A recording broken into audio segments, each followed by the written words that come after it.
여덟 박자. 좀 더 할게요. 할렐루야, 반갑습니다. 오늘도 이렇게 수요일 예배 자리에 나오신 우리 성도님들을 환영하고 축복합니다. 우리가 매일매일 삶의 자리에서 하나님을 예배하는 예배자로서 그 자리를 지킬 때에 하나님의 큰 은혜가 우리 가운데 함께 하실 줄 믿습니다. 우리 옆에 계신 분들과 이렇게 인사 나눕시다. 오늘도 은혜 충만히 받기를 기도합니다. 아멘. 은혜가 충만하게 여러분에게 이르기를 기도합니다. 믿음으로 걷는 여름 11번째 시간입니다. 이제 마지막, 다음 주가 12번째 마지막인데요. 지난주가 우리가 11번째 시간으로 말씀을 출애굽기의 그 홍해의 기적을 함께 살펴봤습니다. 하나님의 크신 계획이라는 그 제목으로 말씀을 나눴는데요. 출애굽한 이스라엘은 가나안이라는 땅을 향해 첫 걸음을 내들었습니다. 아마도 기쁨과 소망이 가득했겠죠. 하나님께서 불기둥과 구름기둥으로 그들의 걸음을 인도하셨습니다. 그들은 그렇게 순탄한 그 길을 기대하며 나아갔죠. 그런데 하나님께서는 이스라엘 백성을 다시 그들의 발길을 돌이켜 비아히롯 홍해 앞에 진을 치게 하십니다. 그리고 바로의 마음을 완악하게 하셔서 애굽의 군대로 하여금 이스라엘 백성들을 추격하게 하시죠. 왜 하나님께서는 이처럼 이스라엘 백성을 극한의 상황에 빠지게 하셨을까요? 이스라엘 백성들은 알지 못했습니다. 그래서 원망을 하죠. 불평을 하죠. 이스라엘 있을 때 죽게 놔두지 왜 우리를 이곳으로 인도하여서 이 홍해 앞에서 죽게 하느냐라고 불평을 내뱉습니다. 혼돈과 혼란, 두려움과 절망에 빠지게 되는데요. 그때 모세는 이렇게 선포하죠. 14장 13절 14절을 보면 이렇게 이야기합니다. 우리 같이 읽겠습니다. 모세가 백성에게 이르되 너희는 두려워하지 말고 가만히 서서 여호와께서 오늘 너희를 위하여 행하시는 구원을 보라. 너희가 오늘 본 애굽 사람을 영원히 다시 보지 아니하리라. 여호와께서 너희를 위하여 싸우시리니 너희는 가만히 있을지니라. 두려워하고 절망에 빠져 있는 이스라엘 백성과 달리 모세는 담대하게 선포합니다. 오늘 너희가 구원을 보게 될 것이다. 너희를 위하여 싸우시는 그 여호와 하나님을 보게 될 것이다 라고 선언을 하죠. 같은 현실 속에서도 모세는 담대하게 하나님의 구원의 계획을 보게 될 것이라고 선언합니다. 왜 모세는 이렇게 선언할 수 있었을까요? 그는 하나님을 향한 굳건한 믿음, 강건한 믿음이 있었기 때문이죠. 하나님을 향한 전적인 신뢰가 있었기에 그는 이스라엘 백성과 다른 반응을 보일 수 있었던 것입니다. 이스라엘 백성들은 알지 못했습니다. 그 가운데 하나님의 놀라운 크신 계획이 있을 것이라는 사실을 몰랐기에 두려워했지만은 모세는 알았기에 담대할 수 있었습니다. 그리고 하나님께서는 말씀하신 대로 홍해를 갈라 이스라엘 백성을 건너게 하시며 그 홍해 바다에 애굽의 온 군대를 소장시켜 버리심으로 하나님의 하나님 되심을 만천하에 드러내셨습니다. 사랑하는 한마음 가족 여러분, 이스라엘을 홍해 앞에 세우신 것도 그들을 절망케 하려는 것이 아니라 하나님의 영광을 드러내고 믿음을 새롭게 하기 위한 하나님의 크신 계획이었다는 것을 그들은 그 뒤에 알게 됩니다. 우리의 삶도 마찬가지입니다. 때로는 우리의 삶에도 되돌아가는 길이 있을 수 있습니다. 우리 하나님께서는 때론 우리의 삶을 설명되지 않는 길로 이끄실 때가 있습니다. 우리의 이해로는, 우리의 그 이해의 한계로는 도저히 이해할 수 없는 그런 고난의 길로 우리의 삶을 인도하실 때가 있습니다. 그러나 사랑하는 성도 여러분, 믿으시기 바랍니다. 그 길 역시 하나님께서 계획하신 그 하나님의 크신 계획 안에 있다는 사실을 믿으시기 바랍니다. 홍해 앞에 그 자리가 이스라엘에게 실패의 자리, 두려움과 원망의 자리가 아니었고 하나님이 친히 싸우시는 것을 목도하고 하나님의 구원을 보게 되는 영광의 자리였던 것처럼 우리가 걸어가는 그 믿음의 길, 우리가 알지 못하는 그 길 역시 그 길 가운데 함께 하시는 하나님의 구원의 놀라운 계획을 보게 되는 길이 될 줄 믿습니다. 그러니 두려움과 불평과 원망이 아닌 신뢰와 믿음으로 그 길을 걸어가시는 저와 여러분이 되기를 주님의 이름으로 축복합니다. 그 길 가운데 임마누엘의 하나님께서 함께 하실 것입니다.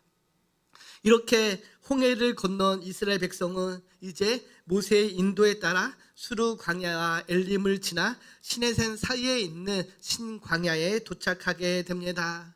그리고 또 다른 사건이 일어나죠. 오늘 본문 1절 2절을 보면은 이렇게 알려주는데요. 우리 같이 1절 2절을 읽겠습니다.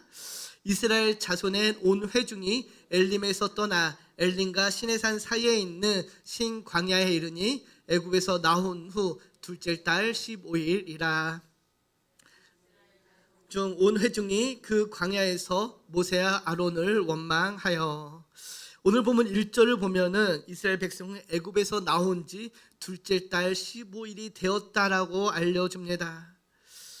애굽을 떠나 광야의 길을 걷게 된 지 딱 한 달이 되는 시점임을 알 수 있습니다. 민수기 33장 3절을 보면은 그들이 출애굽한 그 시점을 이렇게 알려주죠.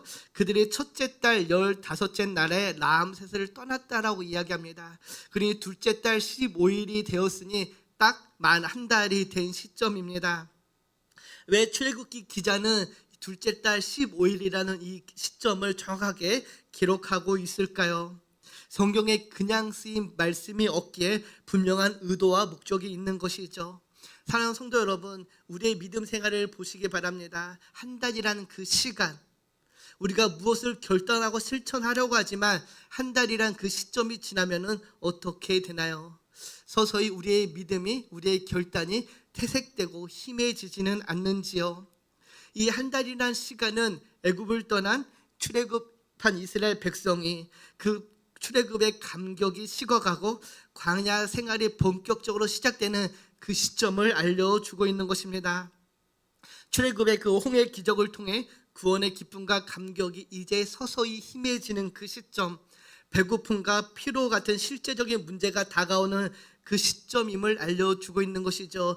그 시점에 무엇이 일어나나요? 2절을 다시 보면은 온 회중이 그 광야에서 모세와 아론을 원망하였다라고 이야기합니다. 출애굽 과정에서 애굽을 향한 하나님의 심판과 홍해 기적을 통하여서 그들을 인도하시는 그 하나님의 임재를 경험했음에도 불구하고 이제 광야 앞에 선 이스라엘 백성은 다시 원망을 하기 시작한 것입니다. 2절을 보면은 온 회중이 원망하였다라고 이야기하죠. 출애굽한 이스라엘의 일부가 원망을 하는 것이 아니라 온 회중이 한 마음으로 지금 원망과 불평을 쏟아내고 있다라는 것입니다. 사랑하는 성도 여러분, 오늘 본문을 보지만은 그들이 모세를 향해 원망했다라는 것은 모세의 개인을 향한 원망이 아니죠. 그것은 그들을 인도해낸 하나님을 향한 원망이었습니다.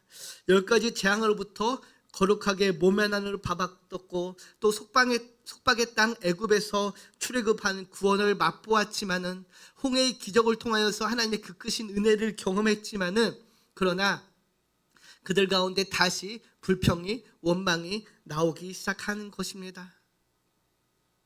하나님의 그 은혜는 이미 희미해졌고 현실의 문제가 다시 그들을 잠식하게 된 것이죠. 현실의 문제가 수면 위로 떠오르자 이제 그들의 마음에는 은혜가 아닌 불평과 불만이 쌓이기 시작한 것입니다. 무엇이 그들로 하여금 불평과 불만을 쏟아내게 했나요? 3절을 보면 이렇게 이야기하죠. 우리 같이 읽겠습니다. 이스라엘 자손이 그들에게 이르되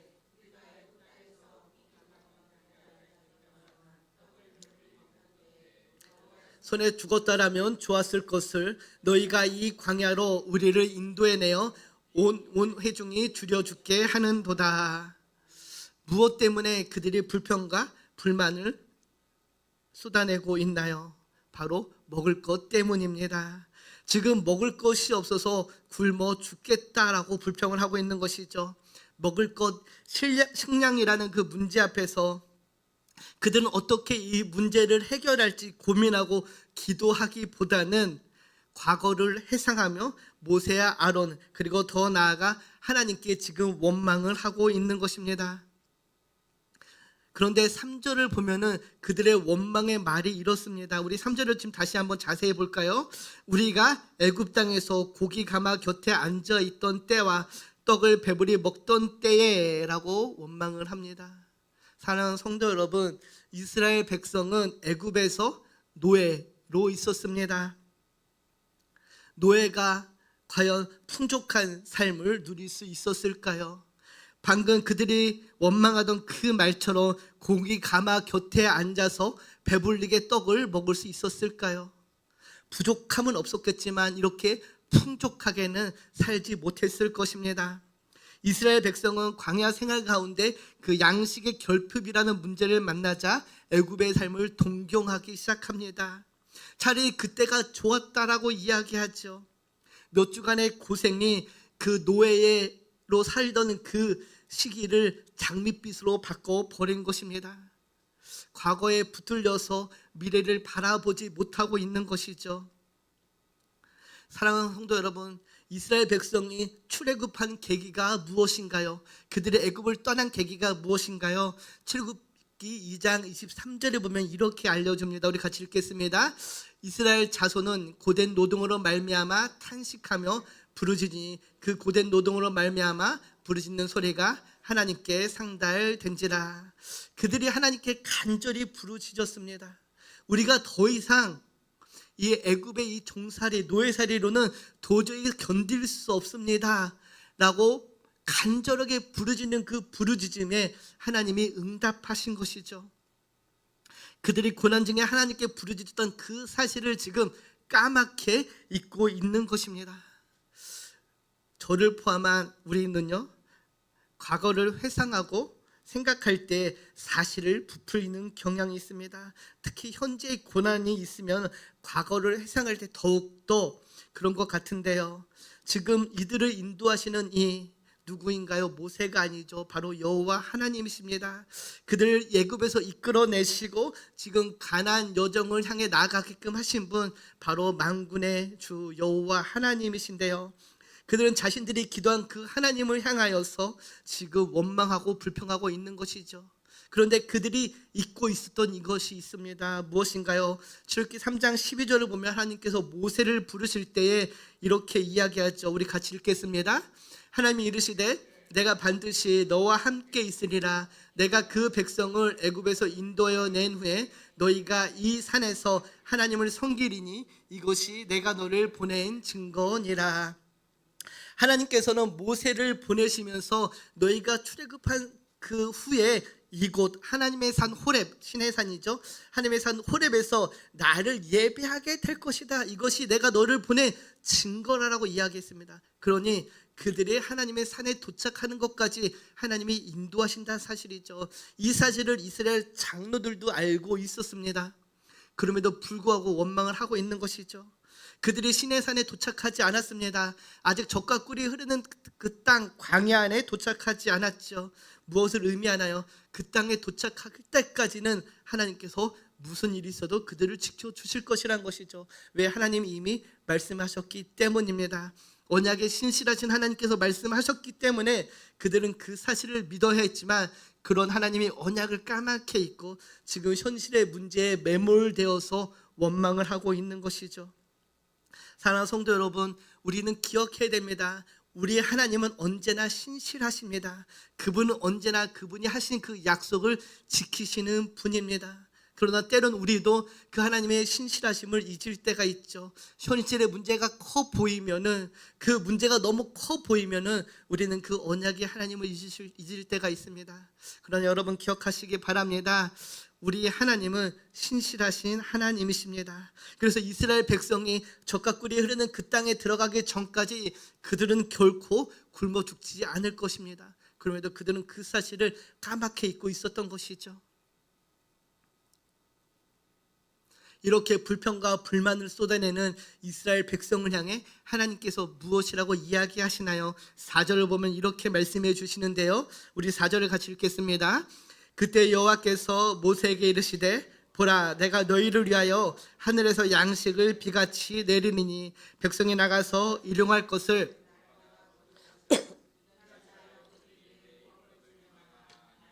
내가 시험하리라.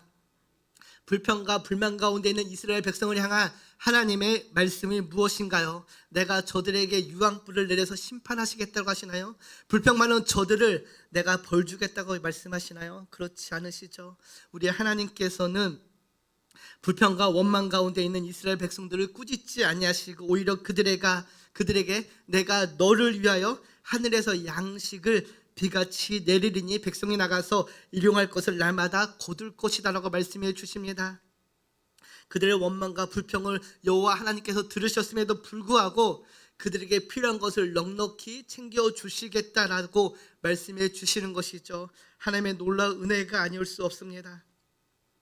이스라엘 백성들은 아마도 출애굽을 한 후에 그동안 억누렸던 핍박과 고난에서 벗어나 순탄한 길, 잘 사는 길, 편안한 길을 생각했을지도 모릅니다. 그러나 하나님의 계획은 이스라엘 백성과 달랐습니다.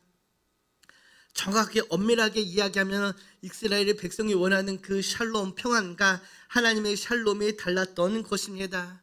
이스라엘 백성들은 그것을 이해하지 못했던 것이죠. 지금 그들이 있는 그곳 광야가 어디입니까? 광야는 우리가 알고 있듯이 아무것도 없는 허와 벌판인 곳입니다. 그럼에도 불구하고 하나님께서 그들을 광야로 인도하신 이유가 있다는 것이죠. 그 광야에서는 먹을 것과 마실 것을 구하기가 어렵습니다. 영화나 드라마 같은 미디어를 통해 보시겠지만은 광야는 동서남북을 훑어봐도 아무것도 없습니다. 그런 곳에서 이스라엘 백성들이 마주하게 될 그 현실은 샬롬이 아니죠. 평안이 아닙니다. 그럼에도 불구하고 하나님께서는 그들을 그 길로 인도하시며 그들에게 참 샬롬, 평안이 무엇인지를 알려주고자 하셨던 것이죠. 광야는 여러분 우리의 민낯이 드러나는 곳입니다. 아무것도 없는 그곳에서 우리의 실제 모습을 발견하게 되는 곳, 그것이 광야입니다. 특별히 사랑하는 성도 여러분, 광야의 고난 여러분 무엇이라고 생각합니까? 방금 이스라엘 백성들이 마주한 그 문제죠. 먹을 것의 문제, 마실 것의 문제입니다. 대부분의 사람들은요, 저와 여러분 포함한 대부분의 사람들은 특별히 경제적인 문제에 굉장히 민감합니다. 경제적인 공고함이 찾아오면요, 우리의 자존감이 한없이 낮아집니다. 속된 말로 내 지갑에 돈 10,000원이라도 있으면은 지금 그나마 살만한데 그거 한 장 없으면은 커피 한 잔 살 수 없는 그런 절박한 상황에 몰리게 되면은 괜히 위축되고 움츠른 것이 사람의 심리죠. 우리 삶 가운데 우리의 부끄러운 민낯이 철저하게 드러나는 그 순간, 바로 고난이란 순간인데요. 하나님께서는 광야의 그 길을 통하여서 이스라엘의 민낯을 드러내게 하고 계신 것입니다. 그 광야를 통하여서 내가 부족한 것이 무엇인지를 깨닫게 하시며 내가 필요한 것이 무엇인지를 깨닫게 하기 위해서 지금 그 광야로 그들을 인도하고 계신다라는 것입니다. 그래서 오늘 본문 4절을 보면은 출애굽기 15장 25절을 보면 이렇게 이야기하시는데요. 우리 함께 보겠습니다. 모세가 여호와께 부르짖었더니 그에게 한 나무를 가리키시니 그가 물에 던지니 물이 달게 되었더라. 거기서 여호와께서 그들을 위하여 법도와 율례를 정하시고 그들을 시험하실새에. 또 오늘 본문 4절을 보면 이렇게 하죠. 내가 시험할 것이다라고 이야기합니다. 공통적으로 시험이란 단어가 나오죠. 하나님께서 인간의 가장 연약한 부분을 건드리시면서 그들을 시험하고 계신 것입니다. 시험은 무엇입니까? 내가 부족한 것이 무엇인지를 알게 되는 것이 시험이죠. 하나님이 이스라엘 백성을 시험하시는 것은 그들의 정확한 상태를 파악하기 위함입니다. 모세를 통해 그들을 광야로 인도하시고 먹고 마시는 시험 가운데 그들의 상황을 알게 하시고 그들이 무엇을 의지해야 되는지를 깨닫게 하시기 위해서 지금 그들을 이 신광야 한가운데로 인도하신 것입니다. 사랑하는 성도 여러분, 이스라엘 백성이 향하는 그 땅, 가나안 땅이 최종의 목적지이죠. 하나님께서는 그거를 젖과 꿀이 흐르는 땅이라고 말씀하셨습니다. 그리고 지금 있는 그 신광야는 그러면은 그 젖과 꿀이 흐르는 가나안으로 가는 통과의 길일 뿐입니다. 하나님의 백성이 약속된 기업으로 들어가기 전에 광야의 시험을 거치고 나서 들어갈 수 있게 된다라는 것을 알려주고 있는 것이죠. 그것에서 하나님께서는 무기력함을 알게 하시고 하나님의 은혜를 깨닫기를 원하십니다. 그 광야에서 하나님은 하나님의 백성이 하나님의 은혜를 깨닫고 그곳에서 의지할 분이 하나님이라는 사실을 알기를 원하셨던 것이죠. 그래서 오늘 본문 12절을 보면 이렇게 이야기합니다. 우리 같이 읽겠습니다. 내가 이스라엘 자손의 원망함을 들었노라. 그들에게 말하여 이르기를 너희가 해질 때에는 고기를 먹고 아침에는 떡으로 배부리느니 내가 여호와 너희의 하나님인 줄 알리라 하라 하시니라. 하나님께서 이스라엘 백성들을 광야를 인도하시고 그들을 시험하신 이유, 하나님이 하나님인 줄 알게 하기 위해서였습니다.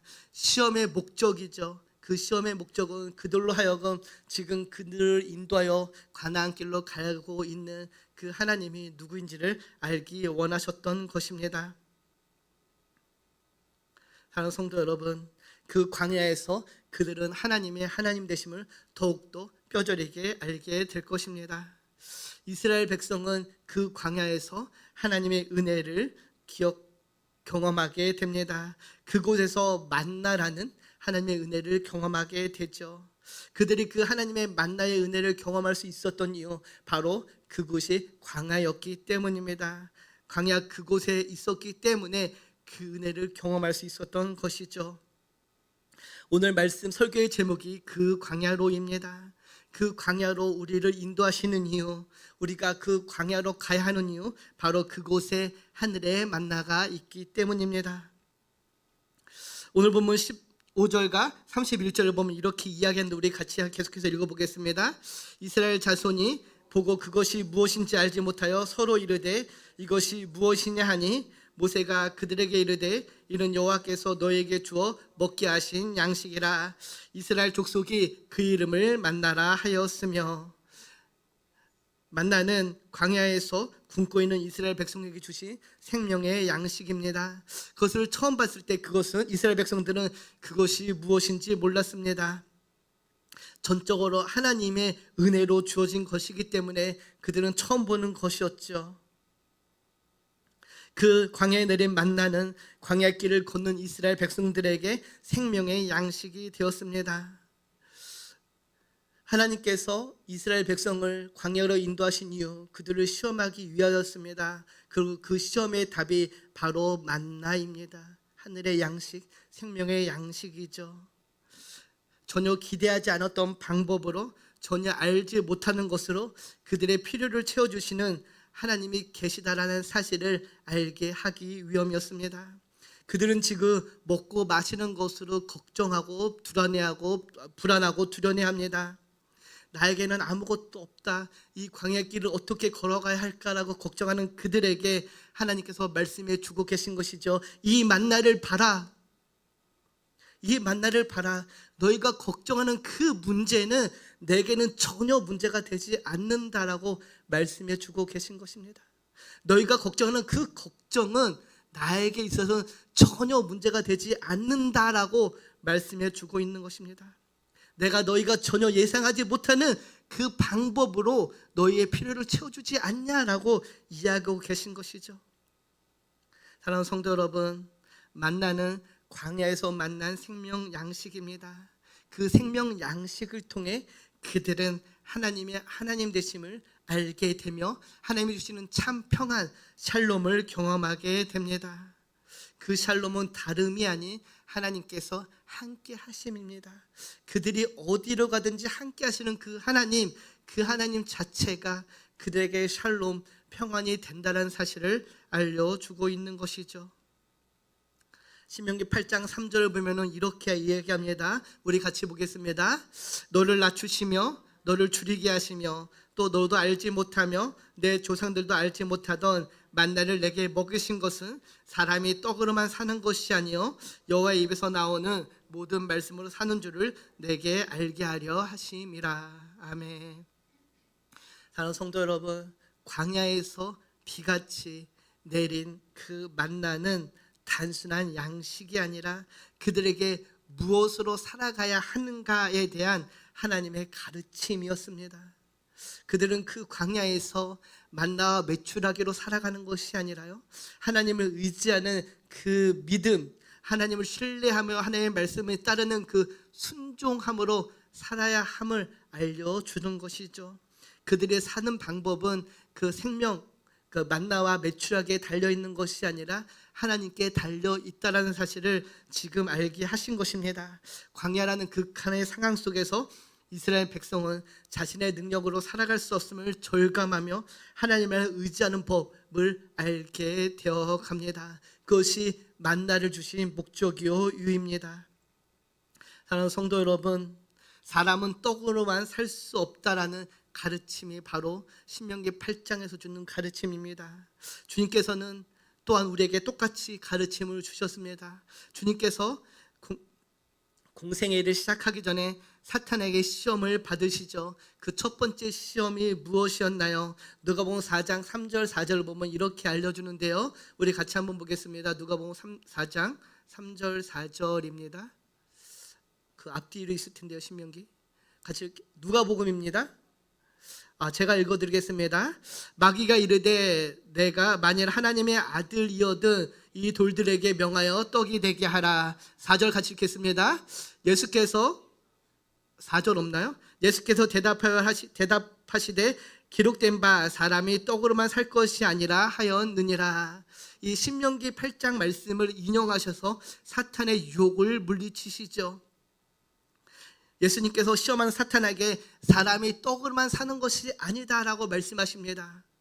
무엇을 말씀하십니까? 바로 여호와 입에서 나오는 그 말씀으로 살아간다라고 선언하고 계신 것입니다.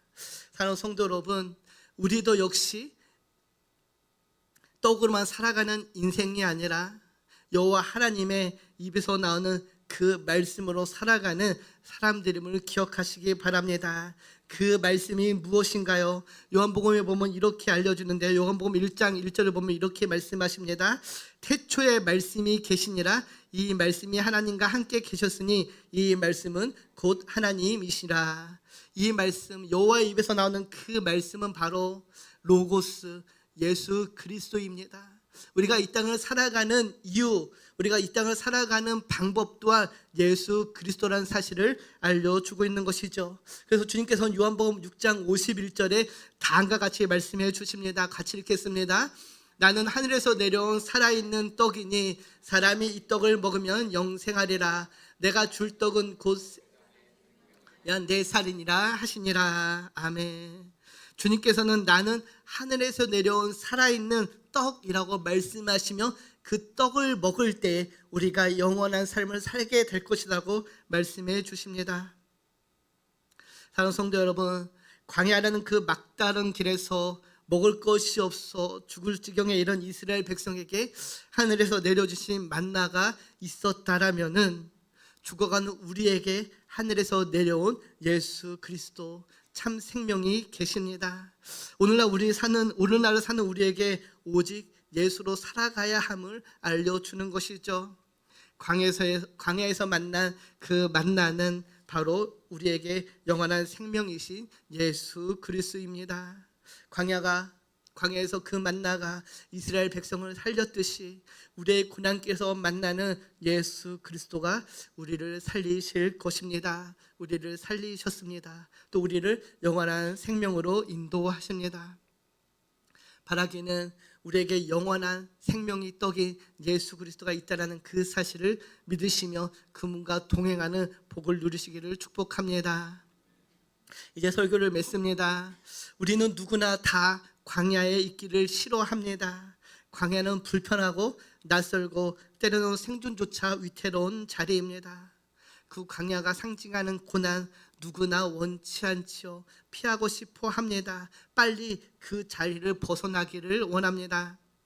그러나 하나님께서는 오히려 그 광야를 통해 우리를 다루시고 우리를 세우시고 우리를 새롭게 하십니다. 김도연의 그 광야라는 찬양이 있습니다. 그 찬양의 가사를 보면 이렇게 적혀 있는데요.